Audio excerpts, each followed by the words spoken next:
So, ayan. Hi guys! Good morning! So, andito ako sa aking mini garden sa taas.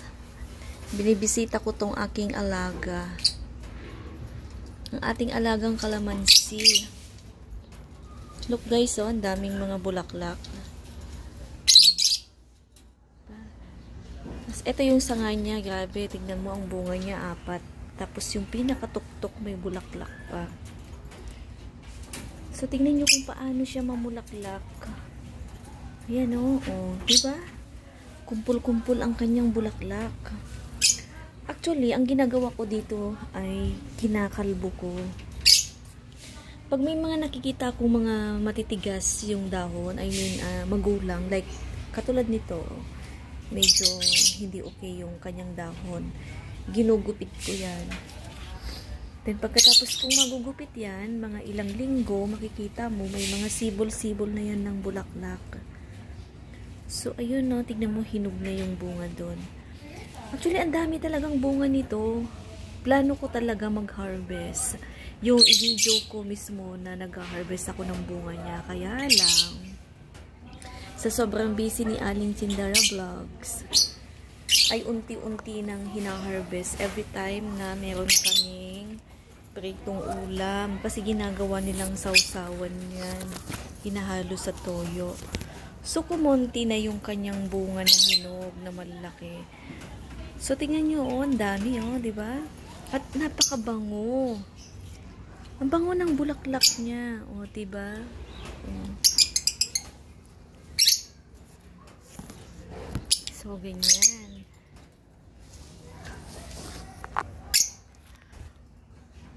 Ito dati nakatanim lang siya sa isang balde na maliit. Tapos binalot ko siya ng sako. Then doon siya nakalagay sa overlap. Ang kaso naman, syempre sa katagalan, nagrupok na yung kanyang sako. So inilipat ko siya, pinasok ko ngayon dito sa loob. And then nagkataon na nag-uwi naman yung jowa ko ng ito yung paso na clay. Yan. Actually malaki yan, sobrang bigat. So, dito ko siya pinwesto. Dati nandito yan sa pinaka-corner. Yun sa sulok na yan. And then, dahil gumawa kami ng patungan ng ibon, yung patungan ng ibon ngayon ang nilagay namin sa corner. Ayan siya, oo. Diyan, kumakanta na naman yung aking mga ibon. So, andito yung aking puno ng kalamansi. Nakita nyo guys kung gaano kaliit ang puno niya. Ayan yung pinaka-puno ng kalamansi namin. O, maliit. Ito, nakikita nyo, meron siyang parang screen. Nilagyan ko to kasi dati may nakaakyat dito na daga na malaki. Tapos kinalkal niya yung lupa. So, ang ginawa ko, hinarangan ko yan para walang makakalkal ng lupa nito. O, diba sinasabayan ako ng mga ibon? Look guys, look, diba, ang lalaki nito. Ang dami. 3 yan. Tapos dito may 3 din.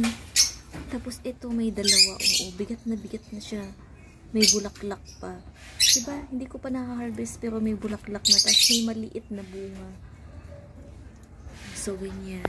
Ayan. Doon sa may labas. Oo, ang dami. Diba? Ayan, makikita nyo yung mga bulaklak niya. Oo. Kung sinasabi ko na nga ba, ang dami yung bulaklak talaga. Grabe. O, ito, halos wala na siyang dahon. Ayan. Kasi iyan yung tinanggalan ko ng dahon. Tapos kapag ilang linggo nga, sabi ko nga sa inyo, ay lumalabas yung mga bulaklak niya. So, ayan. Yung aking harvestin na bunga ng kalamansi ay unti-unti nang na-harvest. So, ang dami. So, ayan o. Ang dami niyang bulaklak. Grabe. Diba, kulay berde yung kanyang dahon. Berdeng-berde. Tapos may halong mga bulaklak. Akala mo bulaklak ng sampagita. O, nakumpul-kumpul. O, ayan guys. O, diba, ang saya. Ang liit ng puno niya, pero grabe, ang dami niyang bulaklak. O, diba, tuwang-tuwa din yung mga ibon. Nadidinig niya akong nagsasalita. Kinakantahan din ako. So, ayan lang guys. So, ayan lang yung puno ng kalamansi namin. Diba? Ang liit-liit. So, ayun yung pinakapuno niya. Oh, may sumisibol din bulaklak yan. May nasilip. Tapos, ipasilip ko na din pala sa inyo, guys, yung aking tanim na oregano. Actually, ito hiningi ko lang yan sa aking kaibigan. O, yun si Aling Presi Stabilio. O, yun sabi, mabibili yan. Bibili yan. Naku, mapapababa na naman ako ng wala sa oras nito. Tapos, ito na yung aking orchids.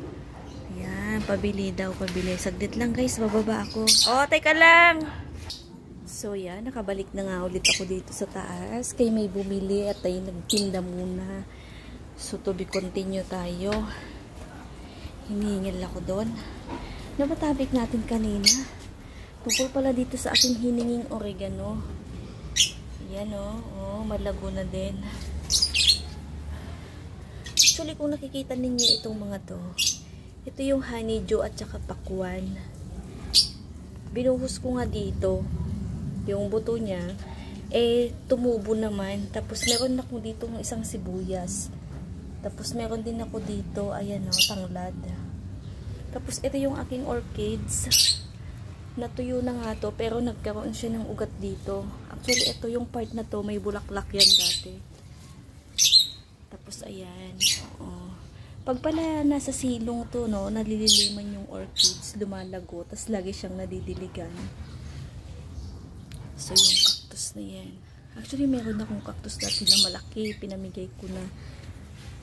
Natusok-tusok ba naman ako sa cactus na yun. Tapos, ito yung aking San Francisco. Tas-taas na niya. Tapos, ipakita ko na din pala sa inyo yung pineapple. Ayan, yung pineapple ko na ilang taon na hindi naman namumunga.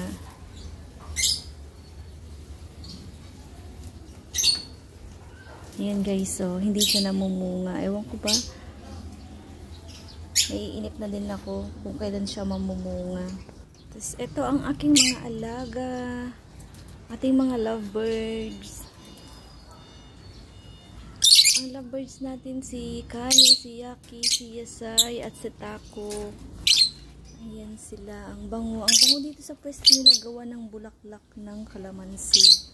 So, yun lang guys. Hanggang dito na lang ang aking video. Thank you for watching.